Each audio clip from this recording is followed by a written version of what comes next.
முக்கிய செய்திகள். புதுச்சேரி காமராஜ் சட்டமன்ற தொகுதி எம்எல்ஏ ஜான்குமார் அலுவலகத்தில் தினமும் மதியம் சுமார் 250 பேருக்கு மதிய விருந்து வழங்கப்படுகின்றது. சமூக சேவகரும் மார்டின் குழுமத்தின் நிர்வாக இயக்குநருமான ஜோஸ் சார்லஸ் மார்டின் அவர்கள் இந்த திட்டத்திற்கான முழு செலவையும் ஏற்றுக்கொண்டுள்ளார். இந்த அன்னதான திட்டத்தை ஜோஸ் சார்லஸ் மார்டின் அம்மா லீமா ரோஸ் அவர்கள் துவக்கி வைத்தார்கள். துவங்கப்பட்ட சில தினங்களிலேயே திட்டம் மாபெரும் வெற்றி பெற்றுள்ளது என ஜான்குமார் எம்எல்ஏ கூறியுள்ளார். 200 ஆண்டுகளுக்கு முன் பிறந்த வள்ளல் ராமலிங்கம் சுவாமி அடிகளார் வடலூரில் ஏற்றி வைத்த அணையா விளக்கு இன்றும் எரிந்து பசியால் எரியும் வயிறுகளை குளிர்வித்து வருகின்றது. அதேபோல் புதுச்சேரியில் உணவு வழங்குவதில் தயால குணமுடன் செயல்படும் சமூக சேவகர் ஜோஸ் சார்லஸ் மார்டின் அவர்களுடைய வள்ளலார் குணம் அனைவரையும் ஈர்த்துள்ளது. ஜான்குமார் எம்எல்ஏ தினமும் உணவு கூடம் வந்து சமைக்கும் பணிகளில் உதவி புரிந்து பரிமாறுதல் வரை உடனிருந்து அனைத்தையும் மேற்பார்வையிட்டு வருகின்றார். காப்பிய நாயகி கண்டெடுத்த அமுத சுரபியைப் போல் சமூக சேவகர் பசிப்பினி ஆற்றி வருகின்றார். காமராஜர் மனதில் உதித்த மதிய உணவு திட்டம் போல ஜோஸ் சார்லஸ் பசியாற்றி வருகின்றார். வாடிய பயிரை கண்ட போதெல்லாம் வாடும் வல்லார் முகமாக ஜோஸ் சார்லஸ் காமராஜர் நகர் தொகுதிக்கு கிடைத்திருக்கின்றார். அவரால் எங்கள் வயிறு குளிர்கின்றது, அவருக்கு எங்கள் கோடான கோடி நன்றிகள் என மக்கள் பாராட்டி வருகின்றனர்.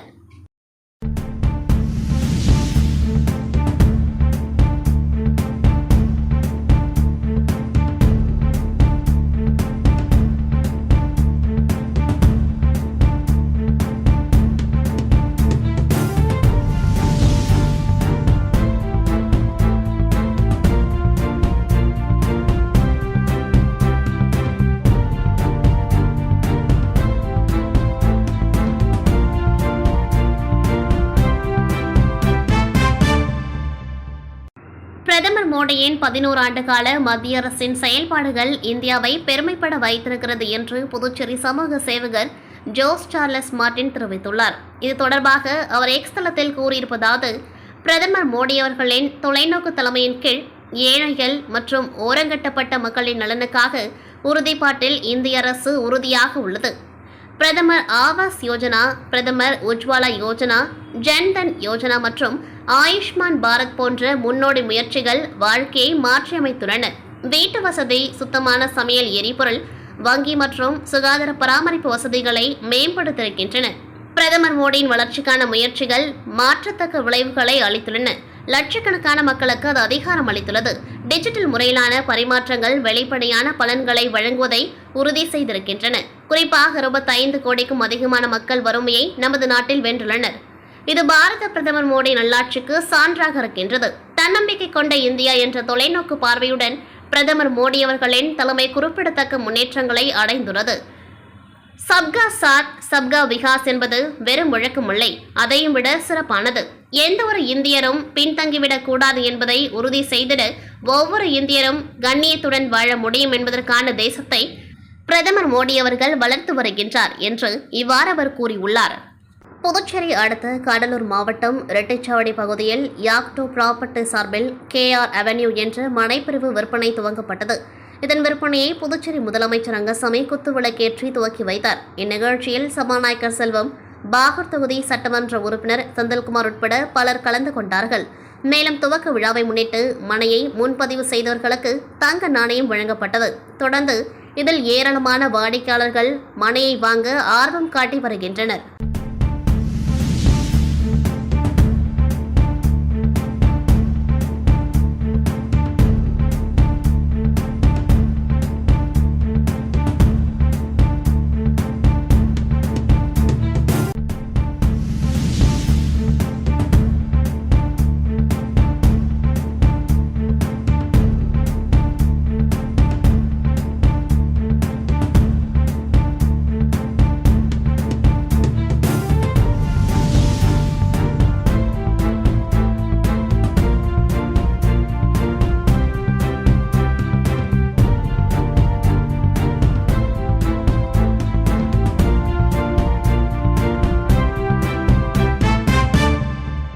புதுச்சேரி ஆட்டுப்பட்டியில் இலவச மனைப்பட்டா மற்றும் அடுக்குமாடி குடியிருப்பு திட்டம். உப்பளம் எம்எல்ஏ அனிபால் கென்னடியின் தொடர்ந்து நடைபெறும் முயற்சி.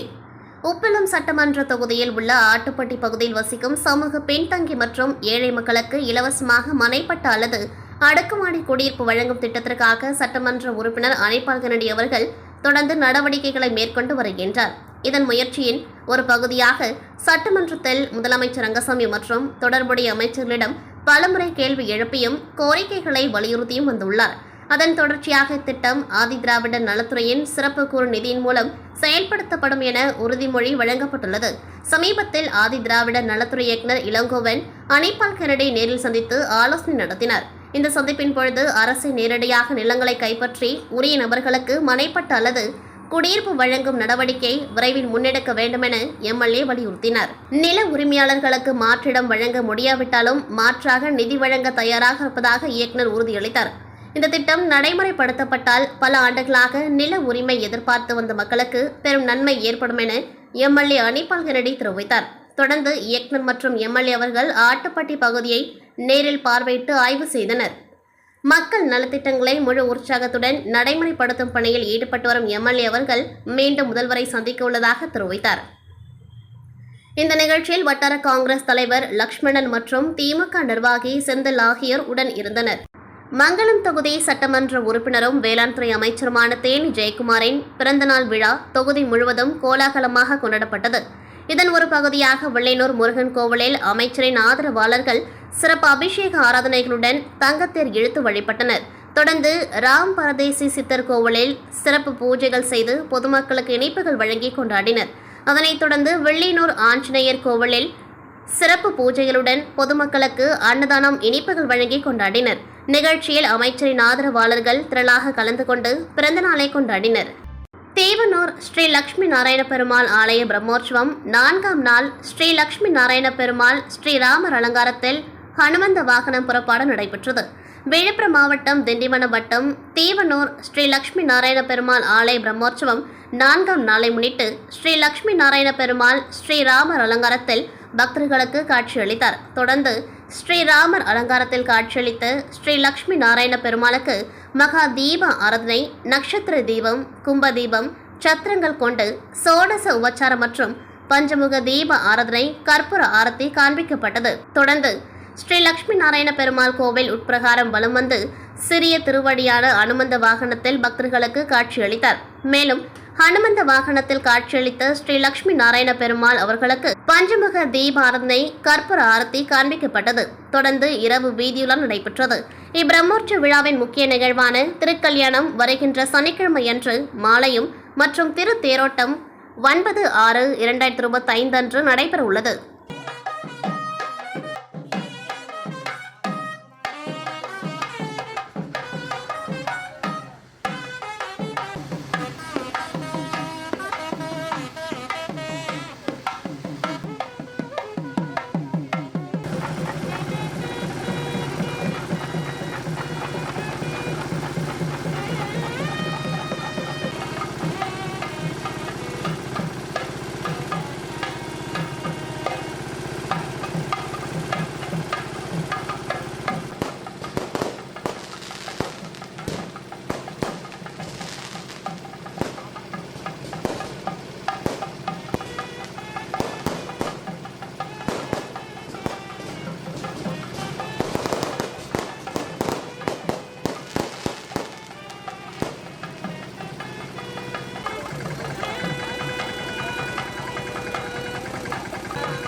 உலக சுற்றுச்சூழல் தினத்தை முன்னிட்டு புதுச்சேரி சுற்றுச்சூழல் துறை, மாசு கட்டுப்பாடு வாரியம் மற்றும் அரியாங்குப்பம் வட்டார வளர்ச்சி அலுவலகம் ஆகியவை இணைந்து கழிவுகளில் இருந்து வளமான பொருட்களை எவ்வாறு உற்பத்தி செய்வது குறித்து மகளிர் சுய உதவி குழுவினருக்கு 2 நாள் விழிப்புணர்வு பயிலரங்கம் நடைபெற்றது. அரியங்குப்பத்தில் நடைபெற்ற பயிலரங்கில் சிறப்பு விருந்தினராக கலந்து கொண்ட அரியங்குப்பம் சட்டமன்ற தொகுதி உறுப்பினர் பாஸ்கர் என்கிற தட்சிணாமூர்த்தி பெண்களுக்கான பயிலரங்கை துவக்கி வைத்தார். இந்த பயிலரங்கில் பயன்படுத்திவிட்டு தூக்கி எறியப்படும் பிளாஸ்டிக் பொருட்களான polythene cover, water bottle, juice bottle உள்ளிட்ட பல்வேறு பிளாஸ்டிக் பொருட்களை கொண்டு வீட்டில் பயன்படுத்தக்கூடிய கலை பொருட்களை உருவாக்குவது குறித்து பயிற்சி அளிக்கப்பட்டது.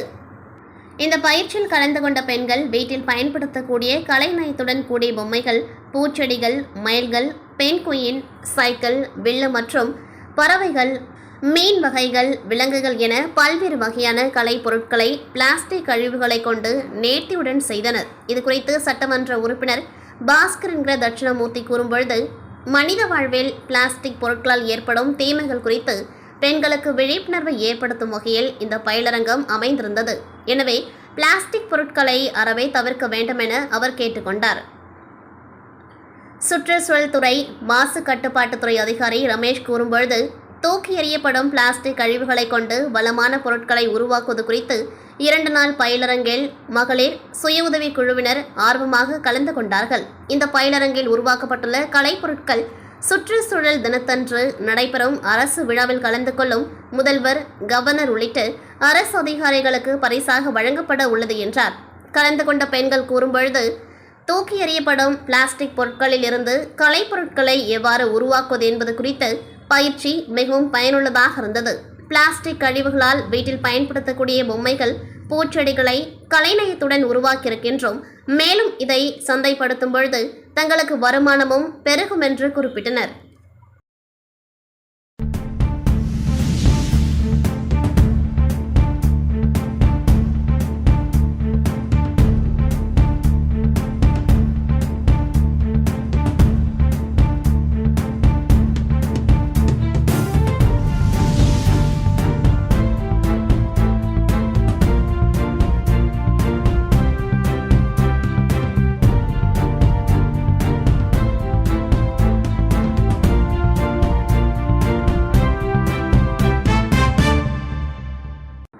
புதுச்சேரி வில்லியனூர் அருள்மிகு கோகிலாம்பிகை உடனுரை திருக்காமேஸ்வரர் கோவில் பிரம்மோற்சவ விழா கடந்த 23ஆம் தேதி பிடாரியம்மனுக்கு காப்பு கட்டுதலுடன் துவங்கியது.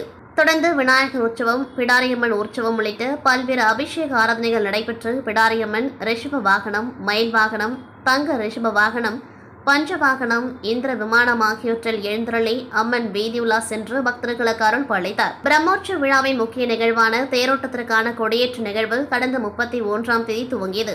தொடர்ந்து திருக்காமேஸ்வரர் வெள்ளி ரதத்தில் எழுந்தருளி பாரிவேட்டை நடைபெற்றது.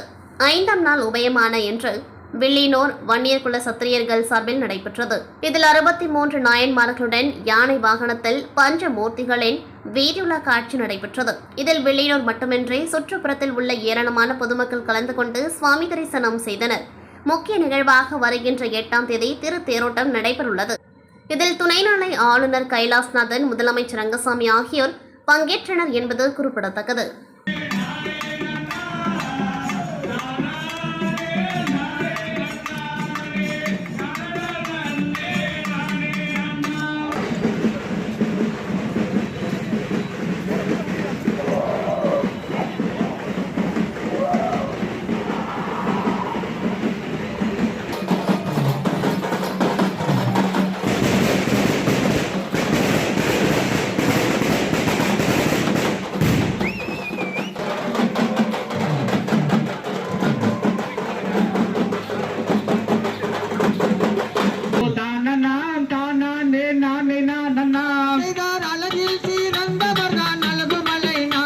புதுச்சேரி மாநில திராவிட முன்னேற்றக் கழக அமைப்பாளரும் சட்டமன்ற எதிர்க்கட்சித் தலைவருமான சிவா அவர்களின் அறிவுறுத்தலின் பேரில் தலைமை பொதுக்குழு உறுப்பினரும் உருளையன்பேட்டை தொகுதி பொறுப்பாளருமான கோபால் அவர்கள் உருளையன்பேட்டை தொகுதிக்குட்பட்ட 10ஆம் வகுப்பு மற்றும் 12ஆம் வகுப்பு தேர்ச்சி பெற்ற அனைத்து மாணவ மாணவிகளுக்கும் ஆண்டுதோறும் பரிசுகள் மற்றும் ஊக்கத்தொகை வழங்கி கௌரவப்படுத்தி வருகின்றார். அதன் தொடர்ச்சியாக கடந்த கல்வியாண்டில் தேர்ச்சி பெற்ற மாணவர்களுக்கு பரிசுகள் மற்றும் ஊக்கத்தொகை வழங்கி கௌரவப்படுத்தினர். அதில் விடுபட்ட மாணவர்களுக்கு நேற்று மாலை அண்ணா சாலையில் உள்ள உருளையன்பேட்டை தொகுதி அலுவலகத்தில் பரிசுகள் மற்றும் ஊக்கத்தொகை வழங்கி கௌரவப்படுத்தினர். இந்நிகழ்ச்சியின் பொழுது தொகுதி செயலாளர் சக்திவேல், வர்த்தகர் அணி குரு, சிறுபான்மையினர் அணி ஐசக், தொண்டர் அணி சேட்டு, மாணவர் அணி ஸ்டீபன் ராஜ், கிளை செயலாளர்கள் முத்து, கருணாகரன், அகிலன், பிரகாஷ், முருகன், அந்தோணி, சொல்தா ரவி, தொகுதி தகவல் தொழில்நுட்ப அணி ஒருங்கிணைப்பாளர் விமல், பெரோஸ், ராமமூர்த்தி, நேருநகர் முருகன், தமிழ்ச்செல்வன், மகேஷ், விஜய் சூர்யா, சஞ்சய் உள்ளிட்டோர் உடன் இருந்தனர். முன்னாள் அமைச்சரும் புதுச்சேரிக்கான டெல்லி சிறப்பு பிரதிநிதியுமான மல்லாடி கிருஷ்ணராவ் 62வது பிறந்த நாளை கொண்டாடுகின்றார். இந்நிலையில் ஏனாம் பிராந்தியத்தில் உள்ள மல்லாடி கிருஷ்ணராவின் ஆதரவாளர்கள் இன்று ஏனாம் முழுவதும் 700க்கும் மேற்பட்ட இருசக்கர வாகனங்களில் பிரம்மாண்ட பேரணி சென்றனர். மேலும் பேரணியில் ஏனாம் பிராந்திய என்ஆர் காங்கிரஸ் தலைவர் மல்லாடி சாமுவேல், முன்னாள் நகராட்சி துணைத் தலைவர் சூரியபிரகாஷ், ஓய்வு பெற்ற காவல்துறை ஆய்வாளர் கூடம் சிவகணேஷ் ஆகியோரும் கலந்து கொண்டார்கள்.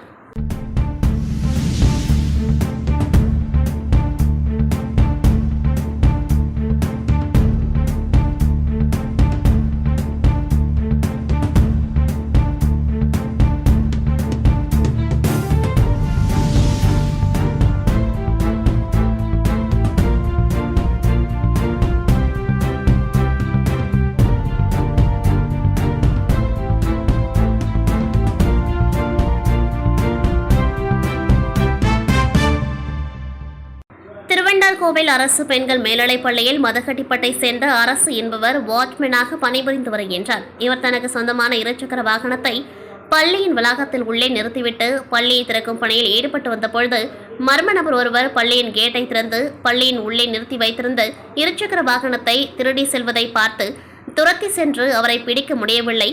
இதனை அடுத்து அவர் திருபுவனை காவல் நிலையத்தில் தனது வாகனம் திருடப்பட்டதை புகார் அளித்ததன் அடிப்படையில் பள்ளியின் அருகே பொருத்தப்பட்டிருந்த சிசிடிவி கேமராக்களை ஆய்வு செய்து திருட்டில் ஈடுபட்டோரை தேடி வந்தனர். இந்நிலையில் நேற்று காலை திருபுவனை காவல் நிலைய உதவி ஆய்வாளர் கதிரேசன் தலைமையில் குற்றப்பிரிவு காவலர்கள் அசோக் மற்றும் சத்தியமூர்த்தி ஆகியோருடன் மதகடிப்பட்ட ஆண்டியார்பாளையம் கல்தகுப்பம் சந்திப்பில் வாகன சோதனையில் ஈடுபட்டிருந்த பொழுது நபர் ஒருவர் திருடப்பட்ட இருசக்கர வாகனத்தை ஓட்டி வந்துள்ளார். அவரை பிடித்து சந்தேகத்தின் பேரில் விசாரித்த பொழுது இவர் விழுப்புரம் பழைய பேருந்து நிலையம் அருகே வசித்து வரும் வசந்த் என்பதும் அவர் திருவெண்டார்கோவில் பள்ளியில் உள்ள வாகனத்தை திருடி வந்ததை ஒப்புக்கொண்டு உள்ளார். அதன் அடிப்படையில் அவர் ஓட்டி வந்து திருடப்பட்ட இருசக்கர வாகனத்தை பறிமுதல் செய்து திருபுவனை காவல்துறையினர் அவரை கைது செய்து நீதிமன்றத்தில் ஆஜர்படுத்தி மத்திய சிறையில் அடைத்தனர். புதுச்சேரி தெற்கு பகுதி காவல்துறை கண்காணிப்பிற்கு உட்பட்ட பல்வேறு பகுதிகளில் தற்பொழுது கஞ்சா அதிக அளவில் விற்பனை செய்யப்படுகின்றது. பள்ளி மற்றும் கல்லூரி மாணவர்களும் அதிக அளவில் பாதிக்கப்படுகின்றனர். இதனை தடுத்திடும் வகையில் ஆபரேஷன் விடியல் என்ற திட்டத்தின் கீழ் எஸ்பி பக்தவச்சலம் உத்தரவின் பேரிலும் அரியங்குப்பம் இன்ஸ்பெக்டர் கலைசெல்வன் தலைமையில் சப் இன்ஸ்பெக்டர் முருகானந்தம் காவல்துறையினரை கொண்டு தனிப்படை அமைக்கப்பட்டு அரியங்குப்பம் காவல் நிலைய சரகத்திற்குட்பட்ட பகுதியில் யாரேனும் கஞ்சா விற்பனை செய்து வருகிறார்களா என்றும் கஞ்சாவை பதுக்கி வைத்துள்ளார்களா என்றும் தொடர்ந்து சோதனை செய்யப்பட்ட நிலையில் நேற்று காலை குற்றப்பிரிவு உதவி ஆய்வாளர் சிரஞ்சீவி மற்றும் தலைமை காவலர் வேல்முருகன் ஆகியோர் ரோந்து பணியில் ஈடுபட்டனர். அப்பொழுது மணவெளி தந்தை பெரியார் அரசு பள்ளி அருகில் 3 வாலிபர்கள் நின்று பாலித்தீன் பைகளை வைத்துக் கொண்டு சந்தேகத்திற்கிடமாக அங்கும் இங்குமாக நடமாடிக் கொண்டிருந்தார்கள். அவர்கள் போலீசாரை கண்டதும் தப்பியோட முயன்றனர். அவர்களை மடக்கி பிடித்து அவர்களிடம் சோதனை செய்த பொழுது அவர்கள் வைத்திருந்த பாலித்தீன் பையில் கஞ்சா வைத்திருந்தது தெரிய வந்தது. மேலும் அவர்களை விசாரித்ததில் அவர்கள் அரியங்குப்பம் அடுத்த டோல்கேட் அரவிந்த நகரை சேர்ந்த முருகன் மகன் வெங்கடேஷ் என்கின்ற வெங்காயம், சண்முக நகரை சேர்ந்த சிவக்கொழுந்து மகன் சவுந்தர், ஓடைவெளி பிள்ளையார் கோவில் பின்புறம் தண்ணீர் தொட்டி தெருவை சேர்ந்த நடராஜன் மகன் பாலா என்பது தெரிய வந்தது. மேலும் அவர்களை சோதனை செய்து பார்த்ததில் அவர்கள் ரூபாய் 10,000 மதிப்பிலான 110 கிராம் காய்ந்த கஞ்சா இலைகளை சிறு சிறு பொட்டலமாக 21 பாக்கெட்டுகளில் வைத்திருந்தனர். மேலும் கஞ்சா வாங்கியது குறித்த விசாரணையில் அவர்கள் பழனிமலை அடிவாரத்தில் லோடு கேரியர் வண்டி ஓட்டும் அடையாளம் தெரியாத நபர்களிடம் காசு கொடுத்து வாங்கி வந்து வீட்டில் வைத்து சிறு சிறு பொட்டலமாக போட்டு அதனை அரியங்குப்பம் பள்ளி மாணவர்களுக்கும் இளைஞர்களுக்கும் ரூபாய் 500க்கு விற்று வந்ததாக 3 நபர்களும் ஒப்புக்கொண்டார்கள். எனவே அவர்களை கைது செய்த போலீசார் அவர்களிடமிருந்து 110 கிராம் கஞ்சா மற்றும் 2 செல்போன்களை பறிமுதல் செய்து நீதிமன்றத்தில் ஆஜர்படுத்தி காலப்பட்டு மத்திய சிறையில் அடைத்தனர். இத்துடன் செய்திகள் நிறைவடைகின்றது. நன்றி, வணக்கம்.